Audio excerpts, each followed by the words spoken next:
Let's get right into it. This is episode 553, Soul Not For Sale podcast. Coach Colin here. We're talking with Joe Rogan and Dave Smith. If you don't know who Dave Smith is, comedian, podcaster, chock filled with information. Always a good episode with Joe and Dave are on there. And in this clip, I'm going to be showing you of Joe and Dave. They're going to be talking about Trump and his indictments and the stipulations that are put upon him.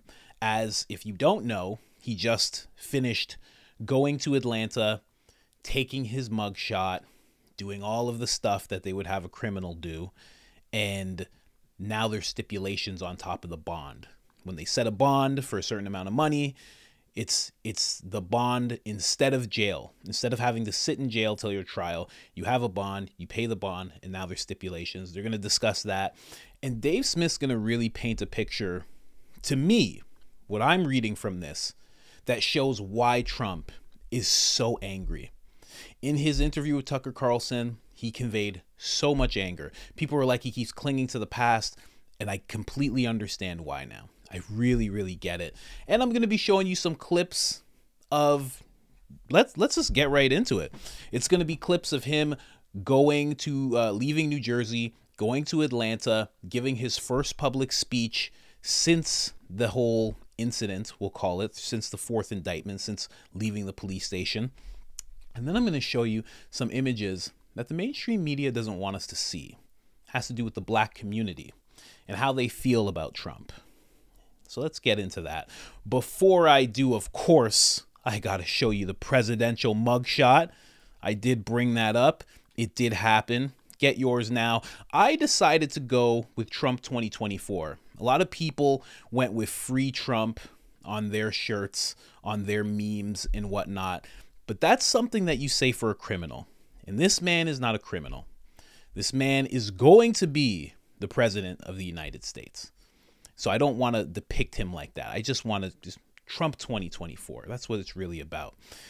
And you can get that now at IamCoachColin.com. As you know, you also have the Public Enemy shirt, the Certified Pure Blood shirt for those of you that survived the pandemic, and of course, the Soul Not For Sale shirt, as always. But again, I decided to go with Trump 2024 because this is not a criminal. And it even says in the description when you go to that website and see it, it says this is a mugshot of a hero.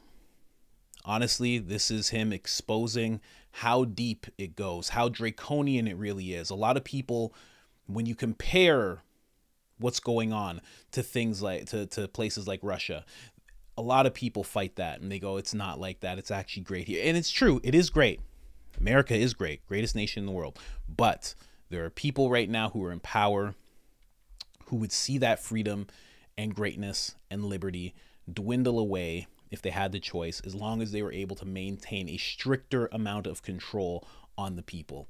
And his mugshot is a perfect example of that. So Trump 2024, pray for that man because they're coming after him very, very deeply. All right. Again, IamCoachColin.com. If you want 10% off, put in the discount code IamCoachColin.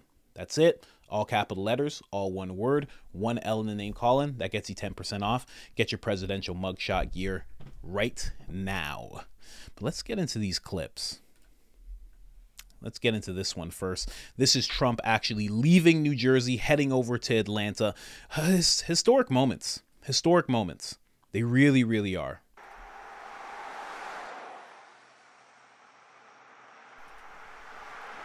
The things that he has to deal with. A lot of people are saying the way that he is moving throughout this little convoy he has is like the sitting president, you know, and he's actually one of the only, I think he's the only president that wasn't allowed to have Secret Service. Usually after you're president, you're allowed to have the Secret Service with you for life. It's just a courtesy of the state. But for some reason, they won't give that to Trump.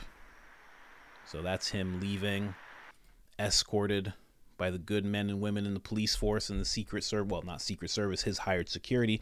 Let's go over to this clip. This is a clip that a lot of people, the mainstream media mainly, do not want you to see. This is Trump arriving in Atlanta. This is his whole convoy. And these black people here, they are all screaming, "Free Trump." they are all screaming for Trump. They're all cheering for him. They're waving. You're wondering why I'm not playing the audio. There's some copywritten music in there. Didn't want to expose myself to that. But these people are there celebrating Trump. They're cheering. They're happy that he's there.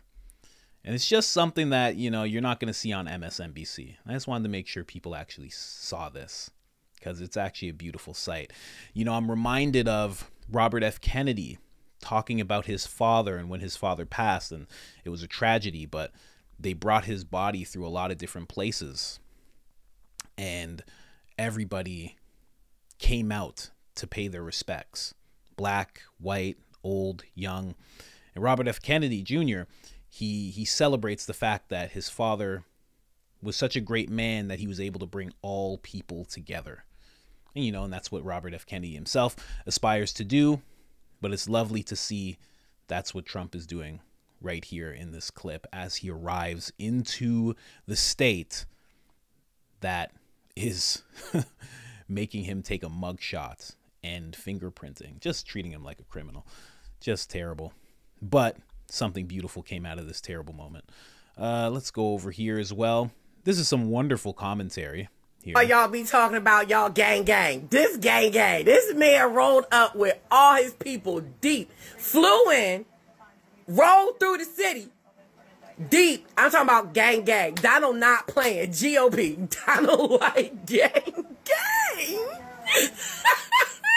Let me drop this.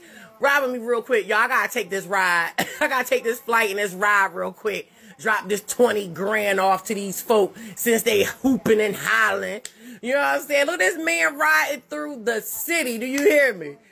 Do y'all not understand? Like, this is history. Like, this is crazy. Donald don't care nothing about what y'all talking about. Donald said, and what? You want me here? I'm in Georgia. What's up? Say something. I pulled up. I'm going to pull up on you, Fulton County. I'm going to pull up. He done pulled up on him. I'm going to make that woman my correspondent. I'm going to have a correspondent in Atlanta, and that lady's going to be the one for sure. And now we're just going into the actual speech that he gave. Very short speech, but it was after he was done with the whole, you know, the whole fiasco of having to go to that police station and be treated that way. Let's get into that. Watching right now, what you see on your screen is waiting to see if and what the former president has to say. It looks like he is now getting out of his vehicle. Let's hear what he has to say. Thank you very much for being here. I really believe this is a very sad day for America. This should never happen. If you challenge an election, you should be able to challenge an election. I thought the election was a rigged election, a stolen election, and I should have every right to do that. As you know, you have many people that you've been watching over the years do the same thing, whether it's Hillary Clinton or Stacey Abrams or many others. When you have that great freedom to challenge, you have to be able to, otherwise you could have very dishonest elections. What has taken place here is a travesty of justice. We did nothing wrong. I did nothing wrong. And everybody knows it. I've never had such support. And that goes with the other ones, too. What they're doing is election interference. They're trying to interfere with an election. There's never been anything like it in our country before. This is their way of campaigning. And this is one instance, but you have three other instances. It's election interference. So I want to thank you for being here. We did nothing wrong at all. And we have every right, every single right, to challenge an election that we think is dishonest, that we think it's very dishonest. So thank you all very much, and I'll see you very soon. Thank you very much. Trump elected, did you pardon yourself? And there are those comments from the former President Donald Trump as he begins the trek back to New Jersey after turning himself in here in Fulton County at the Fulton County Jail after the indictment by Fulton County District Attorney Fani Willis. The former president saying it. That's it's funny. Somebody actually yelled out, you know, if you're indicted, will you pardon yourself? You're actually not allowed to do that. Apparently, you're not allowed to just pardon yourself. I'm sure you can go about it in a way where you have to get some kind of approval, but you're not allowed to just pardon yourself. But one of the stipulations, and you'll hear it in the Joe Rogan clip I'm going to bring you right now.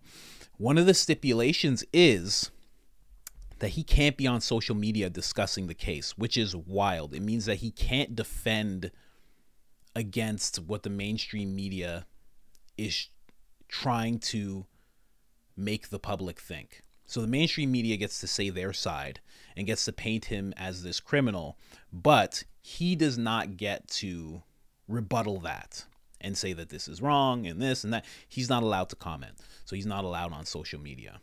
But as soon as he got off that plane or got onto that plane, he did this. He posted his own mugshot on Twitter. Now that's something. A lot of people, maybe you don't have Twitter, maybe you don't understand what this means. It means Donald J. Trump is back on Twitter. And let me just break down for you what exactly this means. And that's the mugshot there. Let me break down exactly what this means. This means that he is going to win the election for sure. If he starts tweeting again, it's over. You know Thanos, how Thanos has all those rings and everything? You know, what are they, gems or stones or something? This is the last Infinity Stone. He gets back on Twitter. It is over. It is done. There's going to be nobody that can keep up with him at this point. It's over. Not a Chris Christie. Vivek won't be able to keep up. DeSantis won't be able to keep up. Nobody will be able to keep up. The only person who's as good on Twitter, not as good, but who's good on Twitter is RFK Jr. That's it.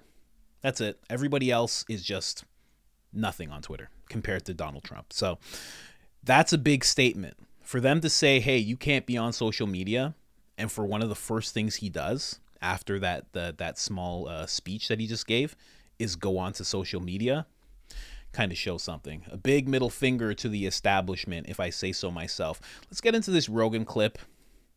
They discuss it at length. The reason I love to put Dave Smith on the show is because he has so much information. So much information. Again, he has a podcast. It's called Part of the Problem. He is great on there.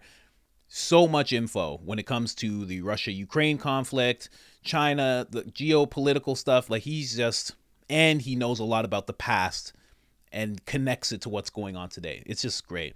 But here you're going to hear him talk about Trump and what's going on with him. Let's get into that. It still is. I mean, this stuff with Trump, you know, he's tomorrow supposed to he's turning himself in Georgia. And I'm not sure exactly. I was reading about it yesterday, and it's not exactly clear, I guess, because the deal hasn't been made. But it was something like a $200,000 bond is what they were saying. And then it looks like he's going to have to actually go into the jail. So I think they're going to book him. I think that means mugshots, which is I think something that they're going for. I think they like the optics of that a lot. Trump has already agreed to a $200,000 bond with certain conditions, including limits on social media That's posts. A really interesting one. Wow. Limits on social media posts about the case. But if he violates it, judges may have limited enforcement options. That's interesting.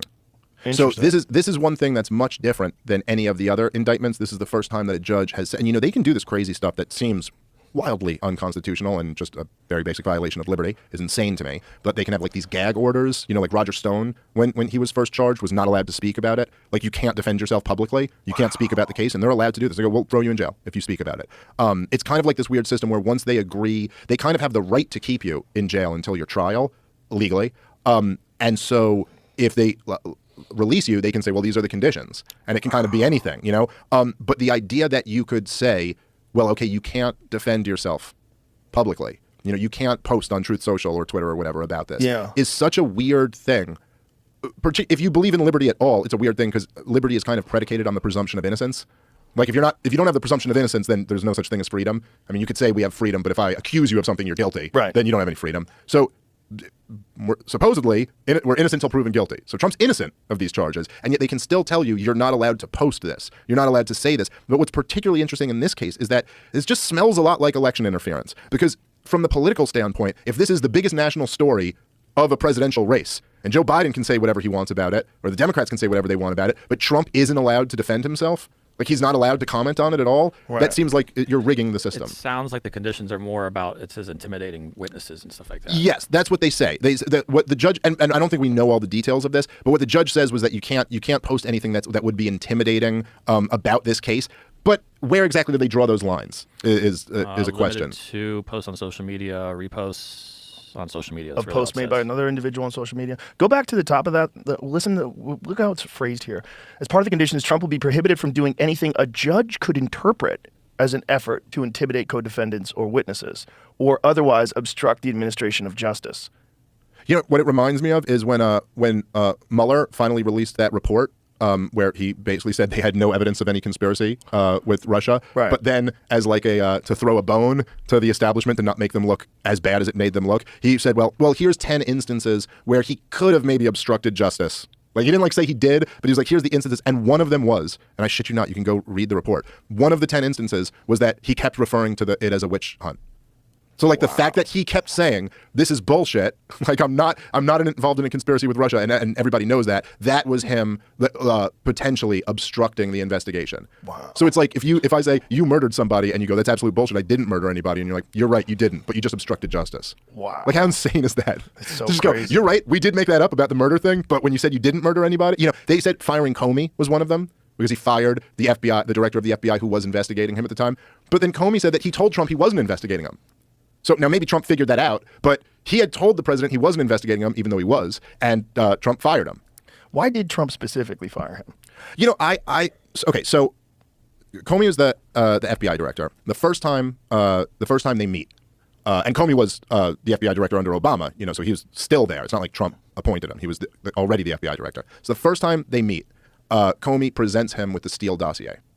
And he goes, you know, just wanted to let you know, we have all of this information and all the stuff, the you know, and all the being involved with Russia and all of this. And Trump's response to this, at least according to Bob Woodward, was he goes, take everything you need. You have access to all my campaign files, everything. If there's any connection to Russia here, I want to know about it as much as you do. So investigate me, which he did not have to do, which right away should have really suggested that there was nothing to this. But I don't know exactly what the details of that meeting were. But to me, what it read like was, you know, like what J. Edgar Hoover, this was the longtime, you know, head of the FBI. What he used to do was like, so JFK, you know, wins the presidency. Bobby Kennedy, RFK Jr.'s father, is the attorney general.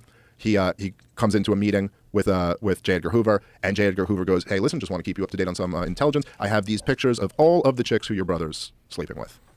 So here you go. Here's just the intelligence, just so you know. I have all of the information about all the affairs he's having. And don't worry, I have backups. You know, so anyway, so I don't know who you guys are thinking to tap for FBI director, but I'm thinking I do another term. You know what I mean? It's like that kind of deal. It's like a soft blackmail. And it seems like there was something like that with Comey presenting all of it. Like, here, look what I have. And I think he kind of tried. Was this before the Steele dossier had been released publicly? Yes. And so I think he was kind of like, look, here's what I have. Here's, you know, and like kind of tried to like alpha Donald Trump. Yeah. And I think trying to do that to Donald Trump, like Trump's knee-jerk reaction, he's like, you know what my catchphrase is, right? It's like, you're fired. Yeah. And like, I don't think he told that to him to his face there, but I think that was ultimately kind of like what got him to fire him. And then that, firing Comey, is what set off the whole thing. And, you know, but like I said earlier, they had been already investigating him, knowing this was bullshit from the very beginning, since the campaign. And Andrew McCabe, who was the deputy FBI director at the time. So so after they fired the FBI director, he said this on a 60 Minutes interview. He said that basically they all sat around, all the top people at the Justice Department, and they considered invoking the 25th Amendment, which is, you know, getting enough of the cabinet to declare that the president is unfit to serve and removing him. And that's what they wanted to do. And he said that they basically realized they couldn't get enough of the cabinet, like they couldn't get enough people to agree to that. And so they settled on Mueller. Wow. They settled on setting up a special investigator. And so that's how they got to the whole investigation. But how much money did they spend on this? Tens of millions. I don't remember exactly how much, but it was a bit. It was a nice chunk. But the crazy thing about it too is that so Mueller investigates for over 2 years through the midterm elections, and this is the time when all you heard on the news every single day was Trump-Russia collusion, Trump-Russia collusion. Let's bring on this next guest who says that Donald Trump may have been a Russian spy since 1986, and all of these different things. You know, BuzzFeed publishes the Steele dossier. They're all citing it and they're all talking about it. And then I don't know if you remember this. At the very end, it's like the last month. BuzzFeed had these two reporters who ran a story that said that they had been shown proof that Donald Trump instructed Cohen, his attorney, to lie before Congress. And this is a clear crime, and this is going to lead with indictments of Donald Trump. He's going to be walking away in handcuffs. The sitting president of the United States of America is about to be indicted. And Mueller's team put out a statement, and they said, this is not true. We have not found that in our investigation. So they were willing, at that point, toward the very end, yes, this was the Mueller report found that Trump did not direct Michael Cohen to lie. But more importantly than that is that they came out before the report was out and said, hey, listen, everyone's speculating about this. Kind of like control expectations, because that's not going to happen. We didn't find any evidence of that. Yet, they allowed, for 2+ years, every pundit in the world to speculate about whether the sitting president of the United States had committed high treason.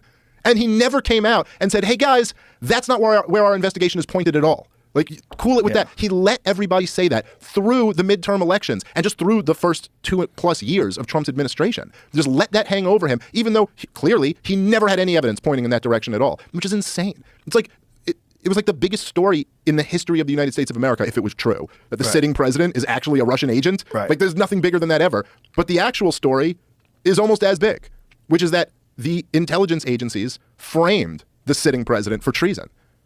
And they all got away with it. And this is the world we're living in right now. This is the real red pill moment. It's the real red pill moment. Well said. Now, with all that said, especially with that last statement, that's why Trump is so angry. He's had this combative relationship with the intelligence agencies for a very, very long time. Like, probably before he even got into office, but you know, as soon as he got in, he was always going at them. And I wish I could verify that this is the clip. Oh, it's a 9-minute clip. No, that's not it. But, you know, just to say, there is a clip of Chuck Schumer and Rachel Maddow, and they're sitting down, and Trump tweets something about the intelligence agencies. And Chuck Schumer goes, you know, he's really, really dumb for trying to go at the intelligence agencies. And he actually says, those guys have the ability to get at you 6 ways from Sunday. Like, they can get you 6 ways from Sunday. And then when you see everything that's happening, it seems like they did just that. They had a bone to pick. They didn't like what he was doing. He's firing people within their ranks. He's really trying to take them on. And then they went full steam ahead. And I think, in my opinion, that's what we're seeing right now. We are seeing an attack within, but more so, we're almost seeing a battle between Trump and the intelligence agencies. That's really what I think is going on. And we don't know who's going to win. You can't exactly count Trump out because he's coming stronger than ever. He's coming harder than ever. He's not being slowed down by any of these indictments. But we don't know what those agencies have in store for him in the coming months. So, a gag order of sorts on social media. When it comes to the whole thing that Joe said about a judge interpreting something, that can be him saying, we're more powerful than ever.